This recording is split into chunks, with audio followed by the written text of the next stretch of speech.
Good morning मेरे प्यारे बच्चों।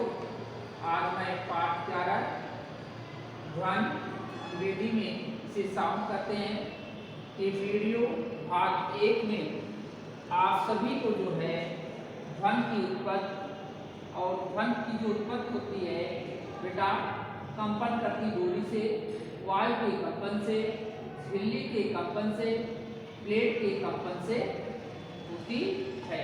और आपको इस चैप्टर में ट्यूनिंग काटा या ट्यूनिंग फॉर्क के बारे में पढ़ाएंगे।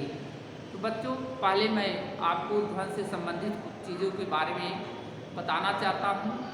बच्चों आप प्रतिदिन विभिन्न प्रकार की ध्वनियों को सुनते होंगे और ध्वन के कारण आप पहचान भी लेते हैं कि यह कौवे की आवाज़ है या बिल्ली की आवाज़ है, कुत्ते की आवाज़ है या कोई बच्चा बोल रहा है या जो है कोई मशीन की आवाज़ है या एरोप्लेन या जहाज़ की आवाज़ है। हम ध्वनियों से भी पहचान लेते हैं।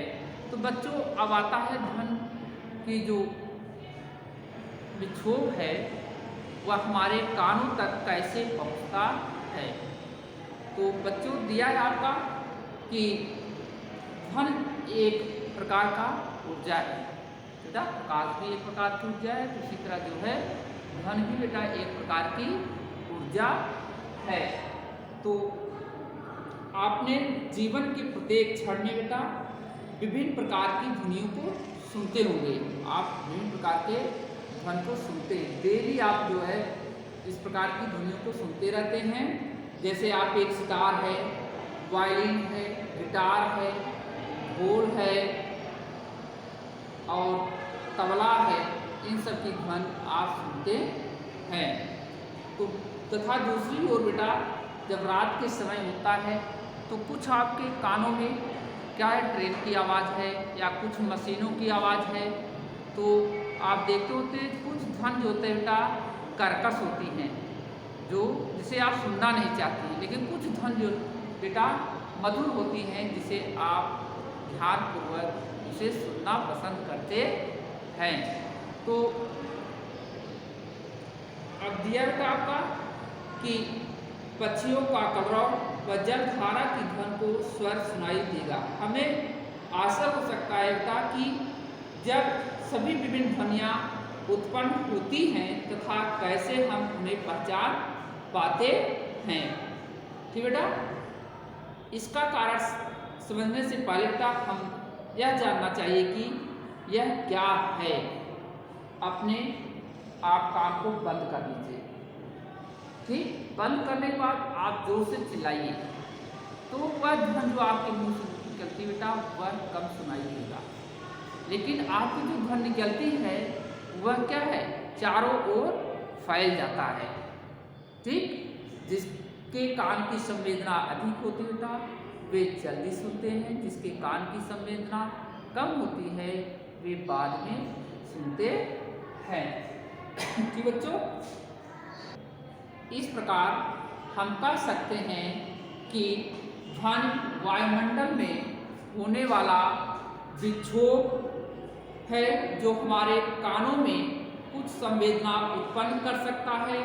ये विक्षोभ कंपन या ध्वन तरंगे कहलाती हैं।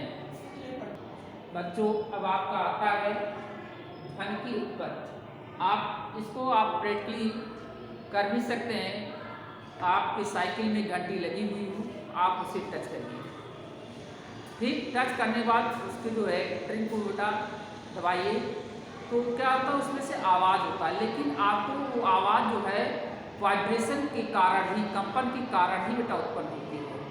ठीक, तो ध्वनि की उत्पन्न जो होती है बेटा वह किसी वस्तु के कंपन के कारण ही उत्पन्न होती है। Sound is produce due to vibration. ठीक, अब आता है जैसे कंपन करती डोरी।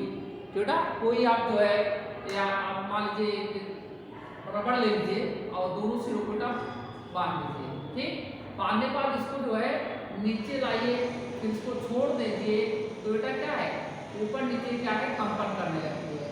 कंपन करने के कारण बेटा क्या होता है इसमें से आवाज़ सुनाई देती है। तो इससे सिद्ध होता है कि कंपन करती डोरी से भी ध्वनि की उत्पत्ति होती है। जैसे बेटा इसका उदाहरण है सितार। ठीक, अब आता है वायु के कंपन से। बच्चों आप मेले में गए होंगे, बांसुरी खरीदे होंगे, उसमें जब फूंक मारते हैं तो उसमें से आवाज़ निकलती है। तो इस प्रकार से जो है हम कह सकते हैं का वायु के कंपन से भी ध्वनि की उत्पत्ति होती है। उदाहरण में आप क्या लिख सकते हैं बेटा, बांसुरी। ठीक, अब आपका जो नेक्स्ट पॉइंट है बेटा, झिल्ली के कंपन से। बेटा झिल्ली के कंपन से भी ध्वनि की उत्पत्ति होती है। आपके सामने एक ड्रम बनाया हूं, बेटा क्या है, ड्रम।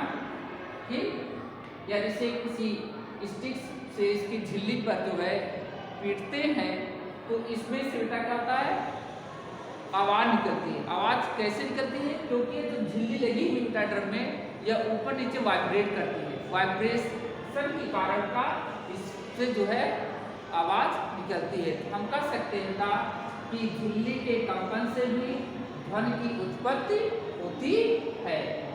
अब आपका जो बेटा आपका प्लेट के कंपन से। तो बच्चों इसका उदाहरण अभी मैं साइकिल की घंटी बताया हूँ। ठीक, क्योंकि वह एक प्लेट की तरह है। जब उसके ट्रिक को दबाते हैं तो उसमें से क्या है, आवाज़ निकलती है। इसलिए कर सकते हैं प्लेट के कंपन से भी जो है ध्वनि की उत्पत्ति होती है। यहाँ पे लिख सकते हैं उदाहरण में साइकिल की घंटी बेटा, और यहाँ पे लिख सकते हैं ड्रम। अब आता है नेक्स्ट पॉइंट आपका ट्यूनिंग काटा।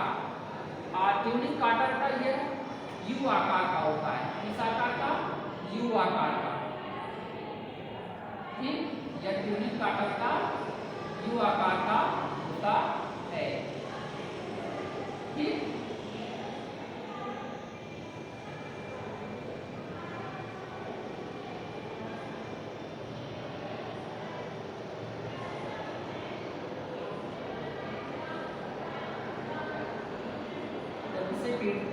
बेटा किसी वस्तु पर ट्यूनिंग फाल्ट होता, अगर हम पीटते हैं तो ये क्या होता है, ट्यूनिंग जो फाल्ट होता है यह वाइब्रेट करने लगता है। वाइब्रेट जो करता है इसे हम अपने कानों के पास ले जाते हैं तो उसमें से जो है आवाज़ निकलती हुई दिखाई देती है। तो इस प्रकार हम कर सकते हैं ट्यूनिंग काटा के द्वारा भी जो है ध्वनि की उत्पत्ति होती है। बच्चों दोलन या कंपन की विभिन्न विशेषताओं को जानने के लिए एक पेंडुलम की मदद से हम जान सकते हैं। यहाँ पे मैं चित्र के द्वारा एक दोलन गत करते हुए जो है पत्थर के द्वारा दर्शाया हूँ। ये आपका एक स्टैंड है और इस स्टैंड जो है एक धागे में एक पत्थर को बांधे हुए हैं और इस पत्थर को जो है ये आपका ये आपका विश्राम अवस्था है। ये क्या है आपका विश्राम अवस्था है और ए से पहले इस पत्थर को मैं कहाँ ले गया, बी पर। ठीक, बी पर ले जाने के बाद इसे मैं छोड़ देता हूँ। छोड़ता हूँ बेटा क्या होता है, यह अपने विश्राम अवस्था से होते हुए कहाँ पहुँचता है आपका सी पॉइंट पे। सी से फिर आपकी जो है ए से भी इस प्रकार से जो है कंपन होता रहता है, दोलन होता रहता है।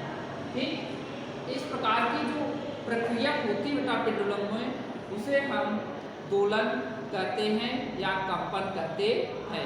तो बेटा बी से सी, सी से ए तक की जो दूरी होती है इसे हम एक दोलन कहते हैं।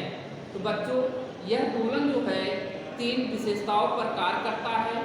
पहला है आयाम, दूसरा है आपका आवर्तकाल, तीसरा आपका आवृत्ति। ठीक। और ये तीनों जो पॉइंट है बेटा आपको जो है नेक्स्ट वीडियो में पढ़ाएंगे। आज के लिए बस इतना ही।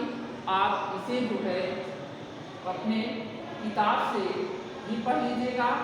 नहीं समझ में आता है तो आप जो है मैसेज को ग्रुप में भेज करके आप डाउट क्लास में भी पूछ सकते हैं।